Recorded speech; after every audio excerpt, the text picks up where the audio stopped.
นี่ทุกคนกวนที่ใหญ่อยู่กลางหมู่บ้านเลยได้นี่คุณเขาจะสร้างโอ้คักทนทานขนาดงามลายเนาะเขาเฮ็ดอันนี้ลวดลายใหม่เองกับทักทายสบายดี FC ทุกคนเด้อแล้วก็สบายดีพี่น้องที่อยู่ฝั่งไทยที่ได้แล้วก็มื้อนี้เนาะเบาจางมีโอกาสที่ได้ถ่ายคลิปอีกครั้งให้ทุกคนได้รับชมเบิ่งน้ำกันเอาไปเบิ่งน้ำกันเลยนี่เอาละทุกคนอันนี้ก็คือจะแม่นศาลาบอนรวมหรือว่ากวนเวลาเขาเฮ็ดฮิตของประเพณีอยู่บ้านเฮามีบุญมีงานเขาก็จะเต้าโฮมกันอยู่บอนนี้เวลามีรวมทั้งคันถึงเพิ่นมาเนาะเขาก็จะรวมบอนนี้คือกันได้เนาะอันนี้คือบอนรวมของชาวบ้านเขาและการลังค่านี่เขาก็จะเวลามี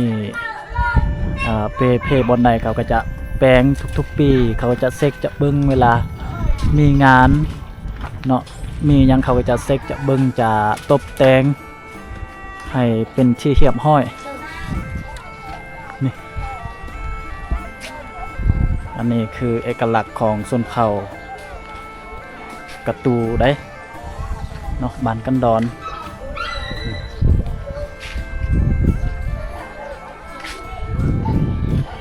อันนี้คือกวนอยู่ในหมู่บ้านนี่ที่ใหญ่ที่สุด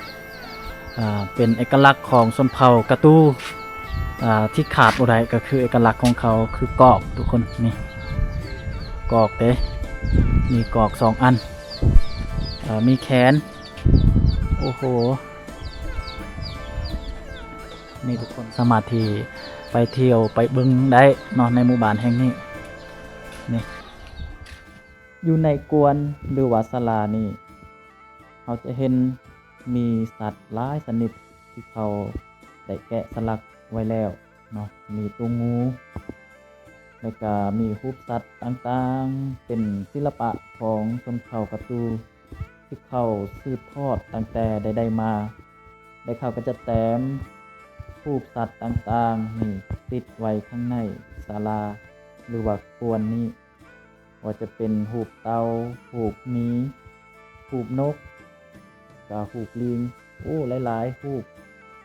หลายๆสัตว์ที่เขาได้แต้มไว้เขาว่าอันนี้คือศิลปะของชนเผ่ากระตูหรือว่าจะเป็นนิทานที่เขาเคยเล่าตั้งแต่อดีตที่ผ่านมาเนาะเขาได้เล่านิทานต่างๆมีหัวค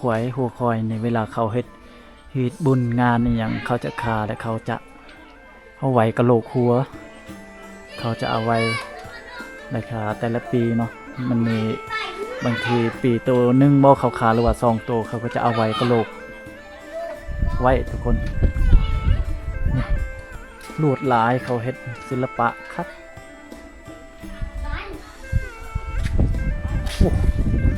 อันนี้ก็เวลามีงานอย่างเขาตีเขาเฮ็ดเองได้ทุกคนอันนี้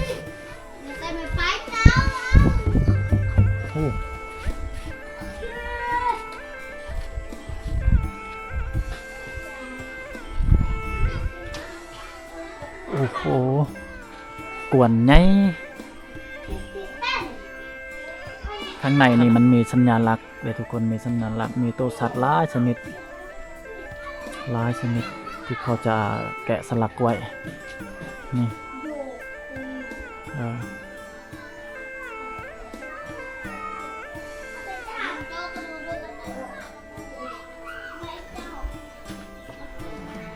โอ้โห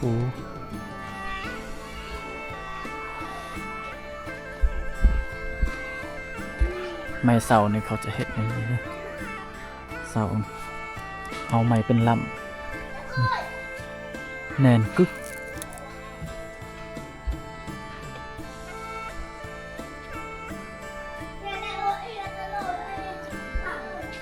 เบาจ่างกับบุเคยเห็นเลยทุกคนอันนี้เห็นครั้งแรกที่ใหญ่ตามหมู่บ้านชนเผ่าหรือว่าที่ชนบทก็มีคือกันแต่บ่ได้ใหญ่ปานนี้แล้วก็เขากับบ่ได้แกะสลักลวดลายอีหยังแต่อันนี้เราจะเห็นว่ามีลวดลายแกะสลักนกอีหยังเล็กทุกคนโอ้โหขันใดอันนี้ อันนี้มันน่าจะ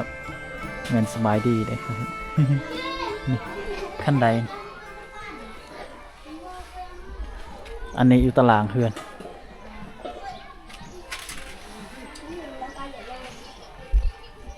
โอ้โหพูดเนาะนี่ก็สุกกอกบ่ โอ้ย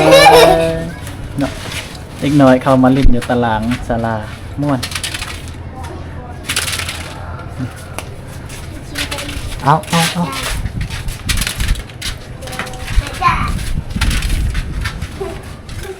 ใส่เวลาโดนปั้นใดได้จึงแล้วนี่ 2-3 เดือน ฮะ2-3 เดือนโอ้ ก็แม่ บ่แม่นแต่เมาญาติเวลา โอ้คือว่าเวลาว่างเนี่ยเราจะเฮ็ดเนาะเวลาอันนั้นดำหน้าหรือว่าปลูกมันก็ไม่ได้เฮ็ดปะไว้โดยญาติเวลาได้ทุกคนเนาะอาชีพเสริมอันนี้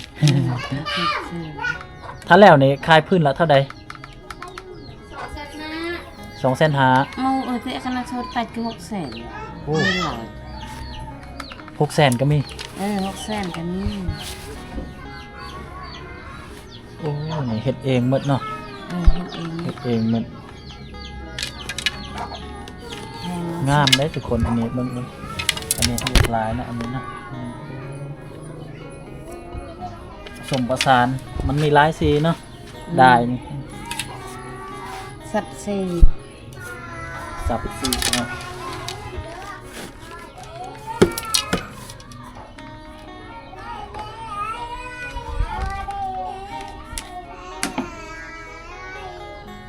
ส่วนน้อยได้เห็นคนตำสิ้นอันนี้ บางบ้านครับบ่มีแล้วแต่ว่าบ้านเฮานี่ยังเห็น แต่บ้านกันดอนกับบ้านปลายตามใด อาชีพยังอยู่พอได้กันนั่นนี่ โดย นกเพิ่งกาบ่เคยต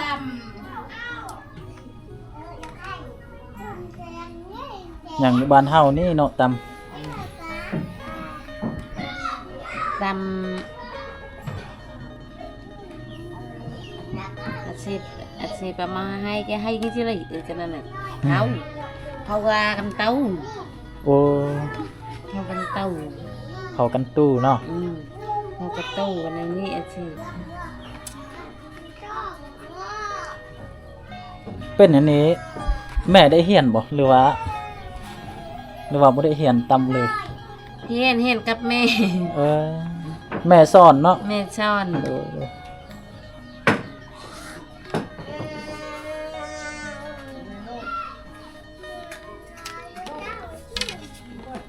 คนรุ่นนี้เข้าก็เป็นบ่แม่ เป็น ก็ต ช้อนต่อ เนาะต่อให้ ต่อ ำแบบวัฒนธรรม เพลงบ้านวัฒนธรรมกับช้อนต่อ โอ้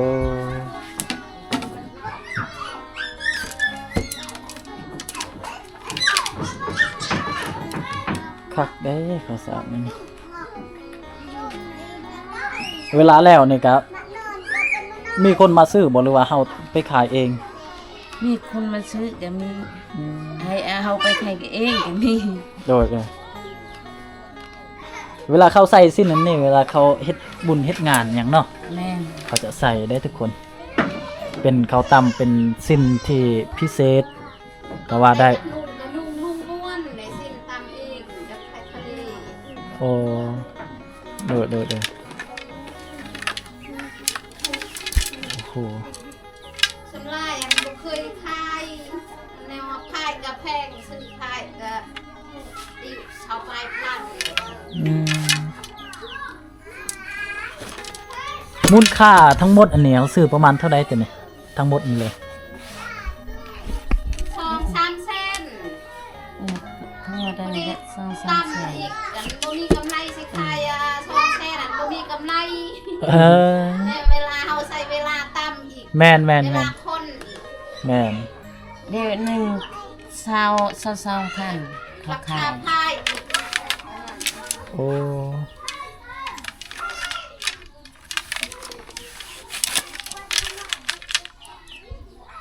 ประมาณ600,000 700,000นี่ก็พอซื้อแล้วทุกคนเพราะว่ามันใช้เวลาแล้วก็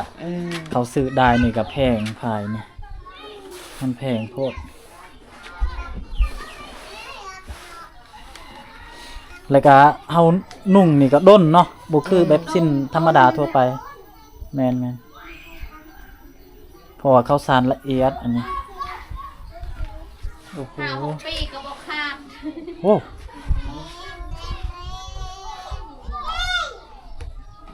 Người ta mới tia pakai kawan người tia nyam un nanti tahu sampai sampai tahu người tia sốt người ai อันนี้เขาเอิ้นว่าสิ้นส้นเผากระตู้เนาะเออ xin thầu cái tu โดดเลย เวลาบุญสิ้นมันเขาใช้ให้หมดทุกคนนั้นนุ่งสิ้นแบบนี้ โอ้อัน เอาเป็นเสื้อกับทรงก็มี โอ้ ตัดเป็นชุด โดยโอ้ทุกคนนี่เขาตัดเป็นชุดได้ทรงกับเสื้อเนาะอันทรงผู้ชายก็มีบ่ นี่ นี่ ตัดเอง ตัดเอง เขาก็จะตั้มแบบนี้คือกันบ่แม่ ตามเองกันไปตัดถึงตลาด โอ้โดยถ้ามีเงินเนี่ยอยากได้เด้เนาะ เพื่อทีละนึกนี่ อยากได้ก็ซื้อเอา มื้อหน้ามีเงินลูกสิไปเอกประมาณคำว่ามันมีงานเดือน3แม่นบ่ นั่น เดือน3วันที่5 เดือนสาม วันที่5เดือน3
เข้าไปข้างในเย็น